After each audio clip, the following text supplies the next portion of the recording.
Las autoridades sanitarias recomiendan la vacunación. Como médico preventivista, ¿también recomienda la vacuna? Por supuesto. No solamente porque es segura y es eficaz, sino porque en este momento probablemente es la única opción razonable que tenemos para acabar con la pandemia en un periodo de tiempo razonablemente corto. Otras vacunas han tardado años en investigarse y en desarrollarse. ¿Por qué esta vacuna en tan poco tiempo cumple las mismas expectativas de seguridad?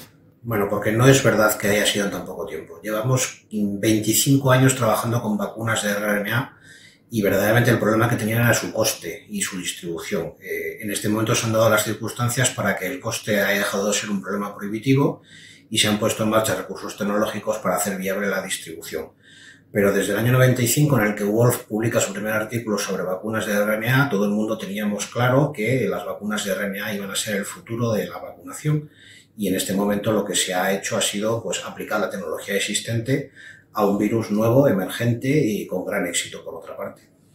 Esta primera vacuna, la de Pfizer y otras que vengan a continuación, ¿pueden producir algún tipo de efecto secundario? Todas las vacunas, todos los medicamentos producen efectos secundarios. En el caso de las vacunas lo sabemos. Lo que hace la vacuna es estimular el sistema inmune para producir inmunidad natural contra el virus y en consecuencia este proceso tiene una serie de efectos adversos.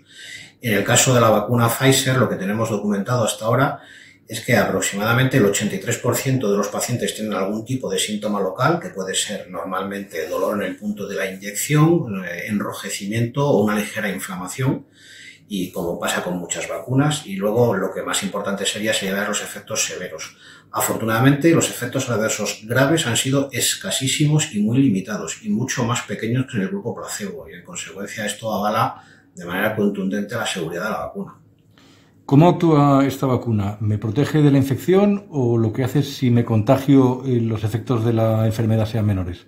Bueno, ahora mismo de lo que tenemos evidencia, tener en cuenta que el ensayo clínico prácticamente todavía sigue en marcha y se ha hecho una aprobación de emergencia, el periodo de seguimiento mediano de los pacientes es de 2 meses nada más, es que tenemos eficacia demostrada para prevenir la infección en el 95% de los casos, un 95% de eficacia. Para demostrar eficacia con infección severa tenemos datos parciales, de manera que los datos existentes sugieren fuertemente que también previene la infección grave, pero lo que tenemos ahora mismo, certeza matemática, estadística, es que previene la infección. Es decir, pero en cualquier caso sí podría contraer la enfermedad a pesar de vacunarme. Efectivamente, la eficacia del 95% quiere decir que un pequeño porcentaje, como ocurre con todas las vacunas, puede ser infectado, efectivamente. Igualmente, ¿podría transmitir el virus a pesar de estar vacunado? Si estás correctamente inmunizado, ni te infectarás ni transmitirás el virus. En el 5% de pacientes que son vacunados y la vacuna no tiene eficacia, efectivamente pueden ser infectados y pueden transmitir la enfermedad. Si ya he pasado la enfermedad, ¿me tengo que vacunar igualmente? Vale, esa es una buena pregunta y verdaderamente tiene interés porque tenemos poca vacuna y entonces sería bueno racionalizarla. Pero los datos que tenemos ahora mismo indican de que durante el desarrollo del ensayo clínico hemos vacunado a personas que ya habían pasado el COVID sin efectos adversos relevantes y hemos vacunado a personas que en el proceso, son 2 dosis, han cogido el COVID y no han tenido tampoco un COVID más severo. En consecuencia, como no tenemos ninguna certeza de lo que nos va a durar la inmunidad, para las personas que han pasado, lo recomendable, lo prudente en este momento es poner la vacuna, efectivamente. Y en cualquier caso, una vez vacunado, con las 2 dosis pertinentes, hay que seguir manteniendo las medidas de seguridad, mascarilla, la distancia, etc. Una vez más, la prudencia, si algo tengo que aprender de este COVID es precisamente la prudencia. La vacuna tiene una alta eficacia, altísima, 95%, pero no es el 100%. Eso quiere decir que puede haber un porcentaje pequeño, lo sabemos con toda certeza, de que la vacuna no va a tener respuesta inmunitaria y por lo tanto esas personas necesitarían, como todos, guardar las medidas de precaución. Como no sabemos quiénes son a priori, lo prudente es que todos sigamos manteniendo las medidas de precaución. La mutación del virus que estamos conociendo estos días, las nuevas cepas que parece están circulando, ¿afectarían a la eficacia de la vacuna? De entrada, no. Las cepas que estamos detectando tienen todavía modificaciones menores en el antígeno, en la proteína S, que es contra la que se dirige la vacuna de Pfizer.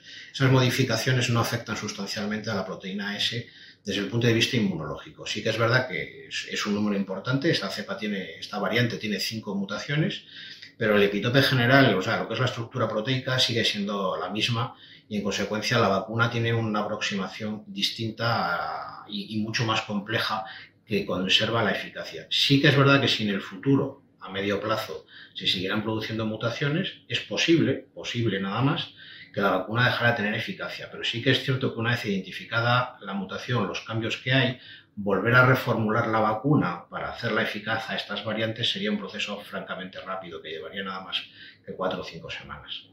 Si en este momento estoy contagiado pero no tengo constancia de ello, ¿es seguro ponerme la vacuna? Sí, en el ensayo clínico eso ha pasado y efectivamente la gente que ha tenido esa circunstancia no han sido muchos, pero los que se ha podido observar no han tenido un curso clínico peor, ni más grave, ni más complicaciones. Y en consecuencia sí se puede decir que es seguro. ¿Qué ocurre si empiezo a sufrir algún efecto secundario propio de la vacuna y se puede confundir con un síntoma de padecer la enfermedad? Bueno, es muy fácil en principio porque van a ser muy locales, es decir, casi todos los enfermos tienen dolor local, 80% es una proporción importante, pero eso no es un síntoma de COVID. Estaríamos hablando de los síntomas generales, que serían fundamentalmente la fiebre, la fatiga, dolor de cabeza, los síntomas característicos del resfriado, dolor muscular o dolor articular. Eso sí podrían ser confundidos con el COVID. La gran diferencia es que estos síntomas van a ser muy leves, muy parciales, o sea, van a durar escasamente 24 o 48 horas, van a ceder muy rápidamente con un paracetamol y en el caso del COVID probablemente duren más tiempo. Sí que es verdad que este fondo puede ser un poco dudoso, pero en general hay que ser prudente y observar la evolución y yo creo que en 48 horas uno puede salir de las dudas razonablemente bien. En todo caso, una PCR identificará una infección por COVID, pero no dará un falso positivo con un paciente inmunizado. Eso también es muy importante aclararlo. Doctor, y una vez que nos vacunemos, espero masivamente, ¿cuándo se podrá conseguir la ansiada inmunidad de rebaño? Pues tener en cuenta que vamos a tener muy poca vacuna disponible para la cantidad de gente que somos, es decir, vamos a empezar a vacunar de una manera limitada. Estamos hablando de un proceso de producción muy complejo, la vacuna de RNA es un proceso que industrialmente es complejo, muy complejo, extraordinariamente complejo, con un proceso de distribución no menos complejo y por lo tanto vamos a vacunar con una velocidad, vamos a decirlo así, desesperadamente lenta, pero no hay otra, no queda más remedio. Vamos a vacunar a toda Europa y Estados Unidos y muchos países de América y de Asia a la vez. En consecuencia, yo creo que hasta que no entre el verano, bien entrado el verano, no vamos a conseguir un 70 o un 60% de inmunidad efectiva en la población. Es decir, por lo tanto, todavía nos queda que aguantar el último movimiento de esta sinfonía. ¿Podemos confiar en que la manipulación de la vacuna, una vez que se entrega y hasta que llega a los centros de distribución, es la correcta? Tenemos que hacerlo así, de lo contrario la vacuna no será eficaz. Las vacunas de RNA son tremendamente lábiles, incluso el propio RNA dentro del organismo es muy lábil. Esta vacuna ha introducido elementos tecnológicos bastante avanzados, como es la introducción de lisosomas y proteínas de protección, pero sí que es verdad que el proceso de descongelado, preparación y elaboración tiene unos tiempos y que habrá que hacerlos rápidamente.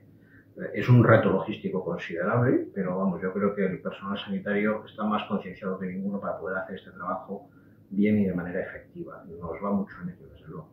Doctor, ¿usted se va a vacunar? Por supuesto. Y si puedo, no voy a decir que el primero porque tengo todavía anticuerpos y creo que alguien debería vacunarse antes que yo, pero en cuanto tenga la vacuna disponible lo haré, por supuesto.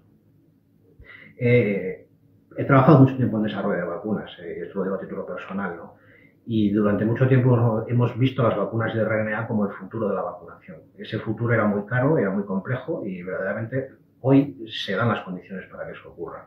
De manera que, bueno, en definitiva se va a cumplir un ciclo y esperemos que con el empujón que este tipo de vacunas tengan en este momento se pueda abaratar la tecnología, simplificarla y poder desarrollar nuevas vacunas de RNA para muchas más cosas. Las vacunas de RNA no solamente pueden tener interés para el COVID, lo pueden tener también para la gripe, para el VIH e incluso con una serie de modificaciones incluso para el cáncer.